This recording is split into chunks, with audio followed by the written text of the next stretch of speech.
Hello dear students, how are you? This is our 10th lecture of moving charges and magnetism, and we were discussing the force acting on current carrying conductor, force acting on a moving charged particle, etc. in uniform magnetic field. Okay, and today we are going to the new topic, another new topic, and before that, this is our channel, Physics Gallery, Ashwini. Okay, so let us start. So, today we are going to discuss about the force between two parallel straight current carrying conductors. The force acting between two parallel straight current carrying conductors. That is, suppose there are two straight infinitely long conductors carrying currents I1 and I2 separated by a distance r in free space. Okay, parallel to each other like this.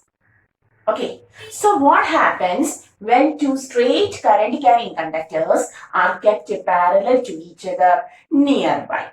That is the portion which we have to discuss today. What happens? What is the specialities now? So, we are going to the topic, that is, we can see I1 is a current carrying conductor where the current is in the upward direction. I2 is another straight parallel current carrying conductor kept nearby I1. When these conductors are kept like this, what happens? Okay, we are going to analyze. At first, we are going to take I1 alone. We are going to take I1 alone. Okay. And we know I2 is kept, the second conductor carrying current I2 is kept right of I1. That is not yours. And since I1 is a current carrying conductor, it produces magnetic field surrounding it according to our right hand thumb rule. So we know I1 has a I1 has a field B which surrounds like this. So the field of I1, B1 is taken as mu 0 by 4 pi infinitely long conductor to I1 by. Suppose I am taking the distance R. Suppose I am taking the distance R from here. By blowing, this is R. Where I2 is kept. Okay, so I will say B1 due to I1 is mu 0 by 4 pi to I1 by R1. Okay, and inside this field, we had taken our I2 parallel to I1. So inside the magnetic field of I1, inside the magnetic field due to the current I1 flowing through the first conductor, a magnetic field is there. Inside that magnetic field, the second conductor is placed. And we have already studied when a current carrying conductor is placed in the magnetic field, what happens? The field exerts a force on that conductor, which is given by ILB sin theta. Clear? Okay, that is, the field of I1 exerts a force on I2. The field of I1, we will write, the field of I1, that is B1, okay, exerts a force on I2, which is given as force on I2 due to the field of I1. Force on I2 due to the field of I1 is equal to, you may write, force on I2 due to the field of I1 is equal to, force equation F is equal to ILB sin theta. Okay, so which is the current? Now, the force on I2. So I2 is I. So the current is I2. Length of I2 is not known to us, L. Into who exerts the force on I2? B1. B1. Sine. What is the angle? What is the angle? To which direction B1 acts? Where I2 is present? This is the direction of the magnetic field. But at the point of I2, the field is I1, point of I2, 90 degree perpendicular. That is, you have to take tangent at I2. The tangent at I2 is into, that is B1 is into at the position of I2. That is, field is into and the current and the length are perpendicular, sine 90. Clear? Do you understood? Why the field of I1, that is B1, is taken into? Because we had taken the field where I2 is placed. The field of I1 where I2 is placed. You have to take the thumb in the direction of current, the fingers at the point where the field has to be taken, and take the tangent, that is rotate by 90 degree.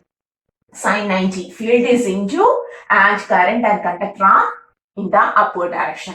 Sine 90. Or in the next step, we will write F21 is equal to I2 L. What is B1? B1 is mu 0 by 4 pi to I1 by R1. Sine 90 is 1.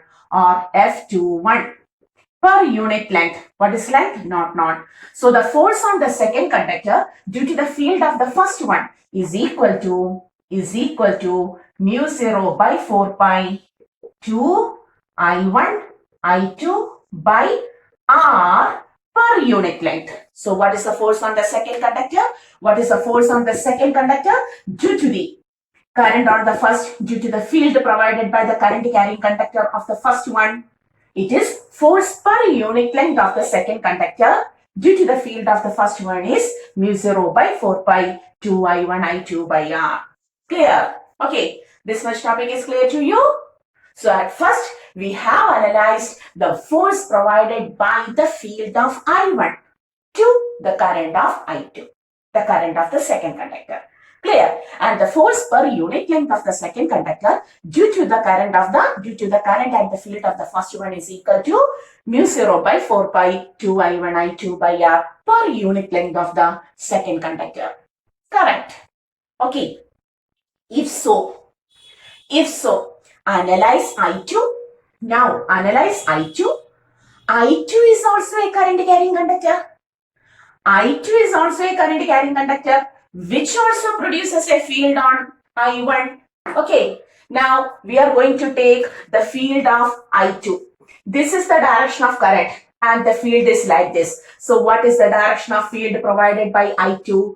The direction of field provided by I2 is like this. Okay, is like this. Okay, so B2 is equal to mu 0 by 4 pi to I2 by R. Clear? And this field provides a force on I1. This field, the field of I2 provides a force on I1.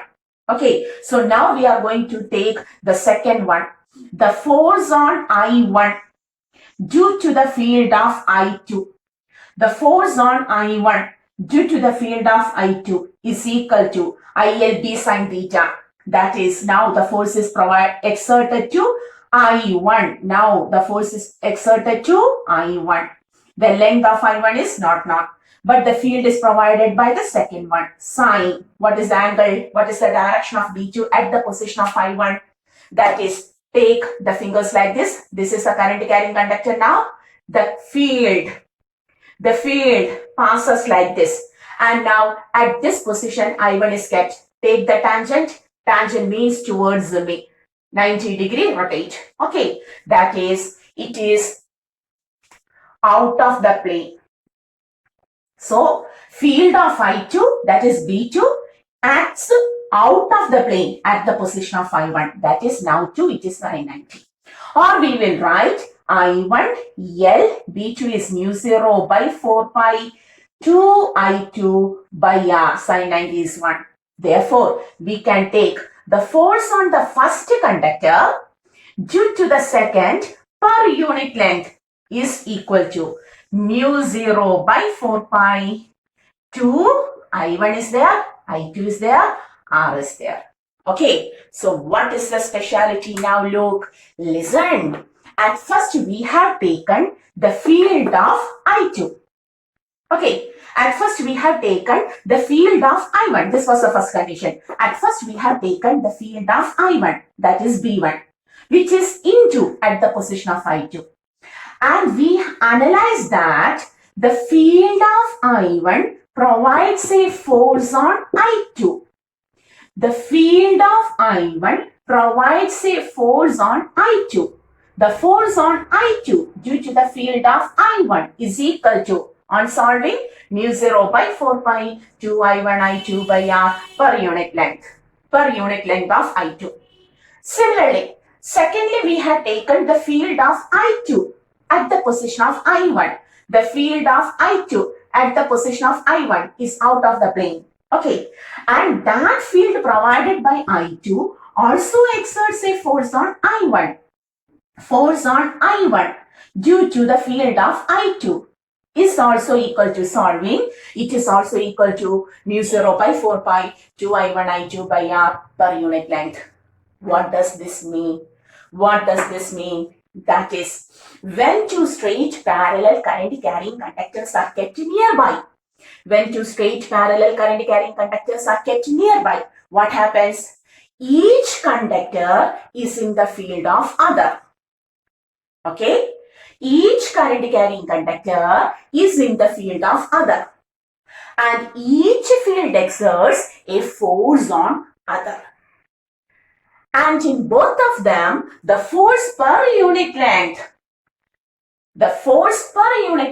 on both of them will be mu 0 by 4 pi 2 I1 I2 by R, where R is the distance between the two conductors. Clear?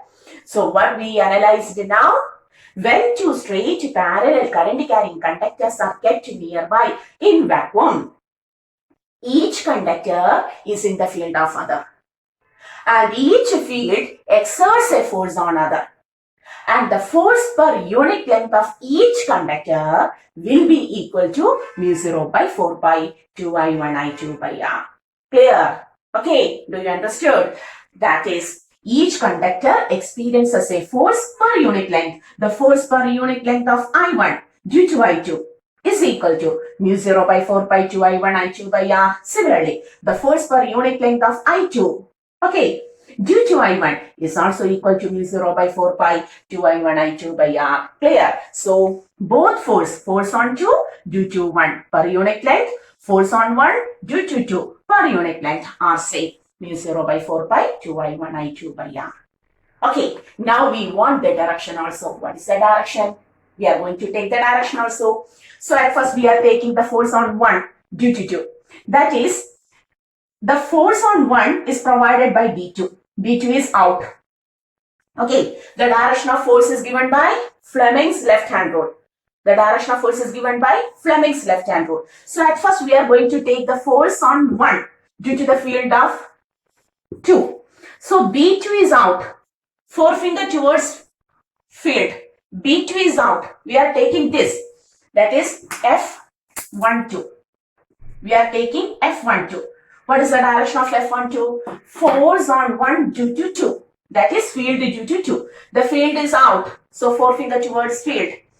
Current towards, central finger towards current. That is, this is my central finger towards current. I1 is upward direction.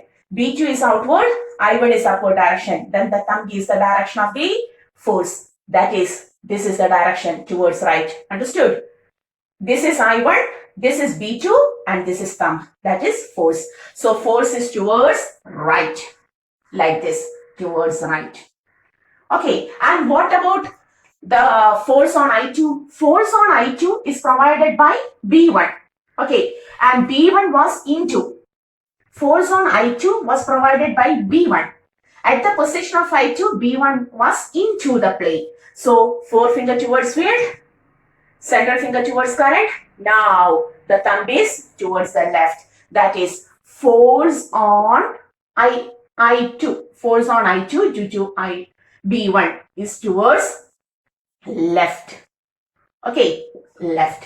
That is F12 right. F21 left. Attraction.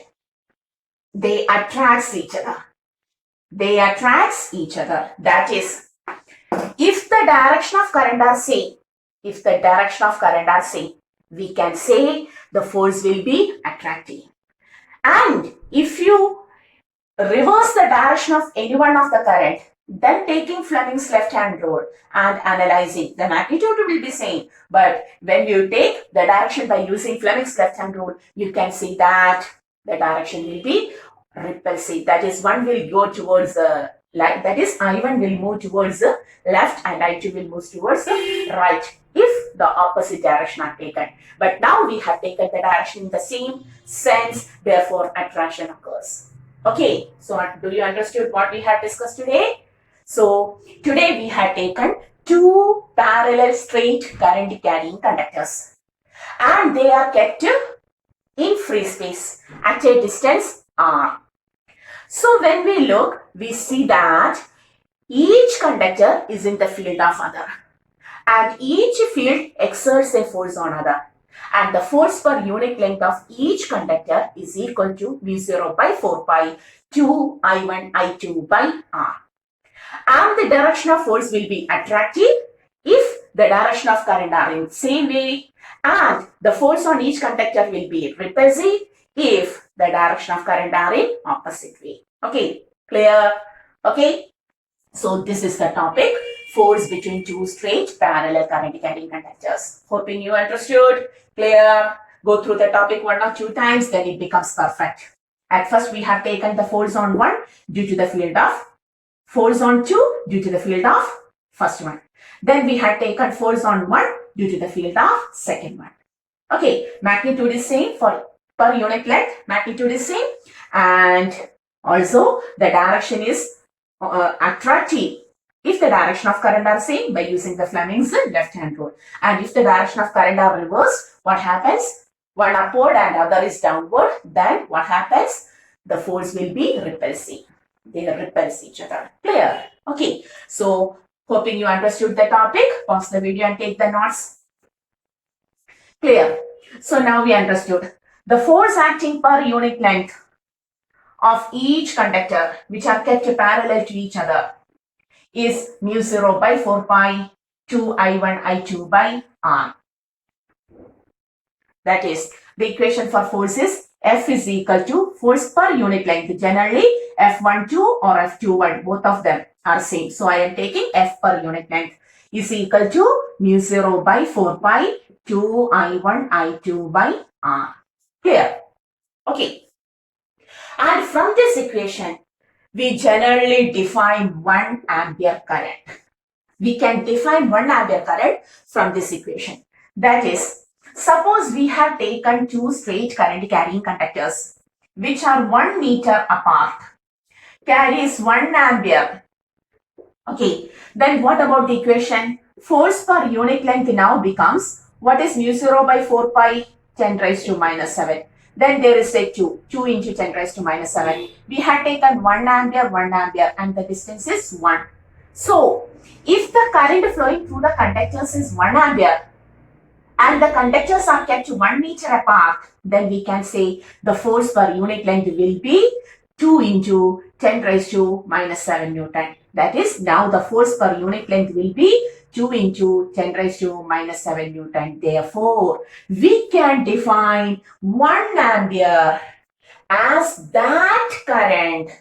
1 ampere is that current which passes through two straight parallel conductors kept at a distance of 1 meter apart in free space, experiences a force of 2 into 10 raised to minus 7 Newton per unit length.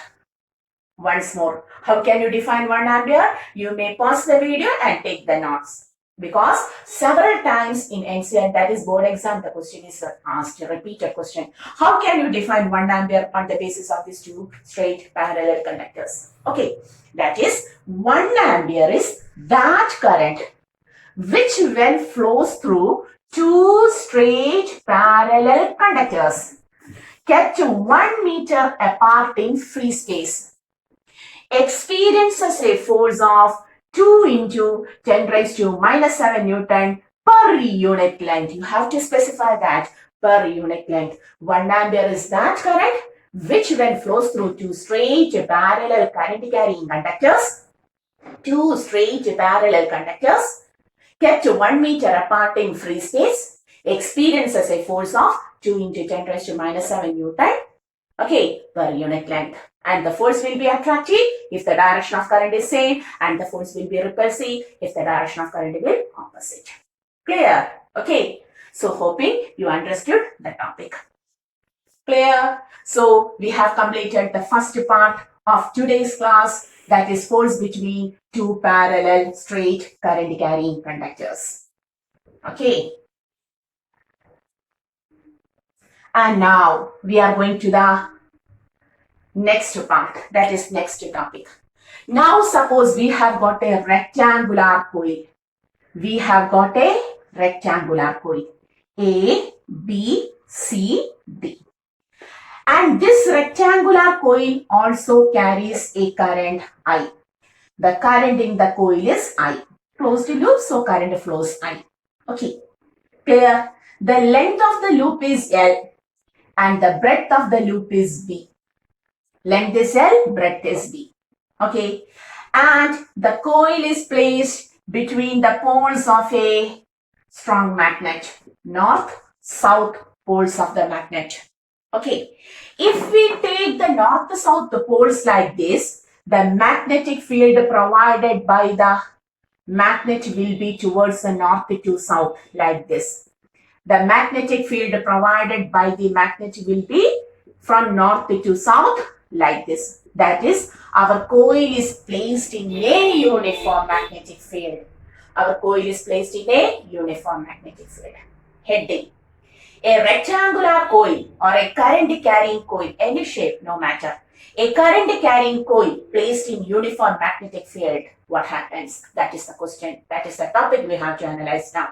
Okay, so a rectangular coil ABCD of length L and breadth B carrying current I is placed in a uniform magnetic field of a magnet. Okay, like this.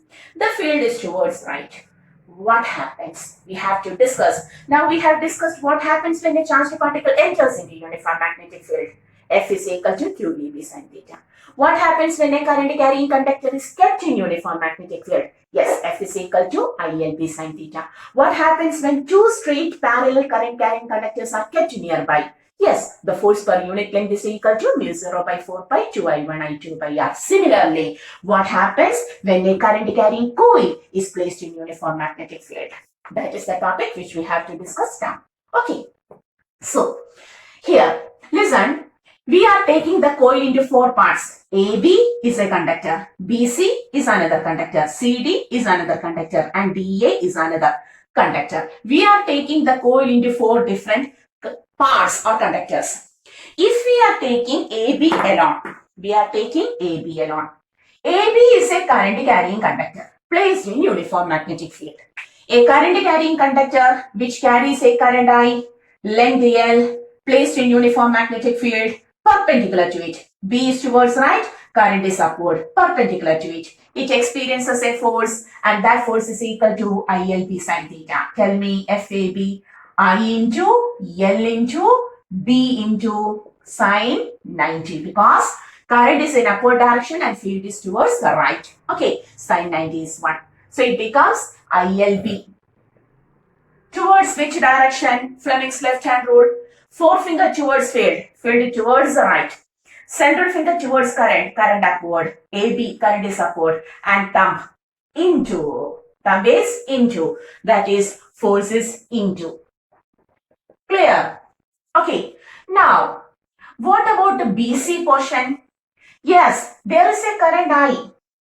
The length is now B. B. Magnetic field B. Psi. What about the direction? Field is towards right. The current is also towards right. 0. Sin 0 is 0. That is no force acts in which part? BC part. Clear? Force acting on the CD part. Yes, current I. The length is L. Magnetic field is B. Current downwards, field towards right. Surely sin 90. So we can write ILB sin 90 is 1. And what is the direction? Take Fleming's left hand rule. Field right. Current, central finger downward. Then thumb will towards you. Field, right? Current towards downward, that is central finger towards downward, and thumb towards you, that is out of the plane. Out of the plane. Okay. And the last part, BA. Yes, there is a current I. This length is the breadth B. Magnetic field, capital B. And what about the direction? Field is towards right, current is towards the left. 180 degree, sine 180. What is sine 180? Again, it is 0. That means when we consider the total loop A, B, C, D, we had seen that in these two parts, BC and BA, which are parallel or anti-parallel to the magnetic field, no force acts. The force acts only on the AB and CD part, which are perpendicular to the field. Okay, that is the net force is ILB in AB into the plane and ILB in CD out of the plane. Okay, so what happens to the net force? Since the forces are equal, ILB, into, out, equal and opposite. Okay, since the force on AB and force on CD are equal and opposite. They are equal and opposite. What happens? The net force becomes 0. The net force becomes 0. But since the forces are acting on two different parts of the same coil, that is here ILB into, here ILB out of the plane. What happens? Tell me what happens if a 5 Newton force acts on AB into and CD out of the plane. 5 Newton into 5 Newton outward. What happens to the coil? The coil begins to rotate. That means even though the force becomes 0, equal and opposite force acting on two different parts produces a couple. Equal and opposite force acting on two different parts of the same body produces a couple, and the couple produces a turning effect, which is called as the torque. That is, even though the net force becomes 0, there is a torque too acting on the coil. Clear? Okay, what happens when a current carrying coil is placed in uniform magnetic field? No net force. If the field is uniform, no net force. But there is a torque. And due to this torque, it begins to rotate. Clear? Why there is torque? Because the forces are equal and opposite and act on two different parts of the same body. Clear? That is a torque occurs. The remaining topic here. So what is the equation for torque toe? Torque toe is force into perpendicular distance. Do you know the dear students, which we have discussed in the first year topic called as the rotation dynamics, force into perpendicular distance which is perpendicular. So toe is equal to what is force in AB and in CD. Both of them, torque toe is, force F is ILB. Okay, and which is the perpendicular distance? There is sine theta. Sine 90 becomes 1. That's why I am not writing. Here there is sine 90. I will take it as theta. Okay, now ILB sin theta into, ILB sin theta out. For into and out, Z axis, the perpendicular distance is now the breadth of the conductor. Okay, into B. Okay, so now may I write length into breadth is equal to length into breadth for the coil. Area, toe is equal to I into L into B. Area, B sin theta. Okay, clear? A very important term now. This I into A for a current carrying coil. I into A is called as the magnetic moment. What is IA? IA is the magnetic moment. Small m. Okay, so in the next step, we will write toe is equal to magnetic moment M into B into sin theta, where M is the magnetic moment of a current carrying conductor. Important, a new term, magnetic moment. Just like electric dipole moment, here there is a magnetic moment. Okay, and magnetic moment is a vector quantity. So what is the equation for torque now? MB sin theta or IAB sin theta, or in vector form from experience.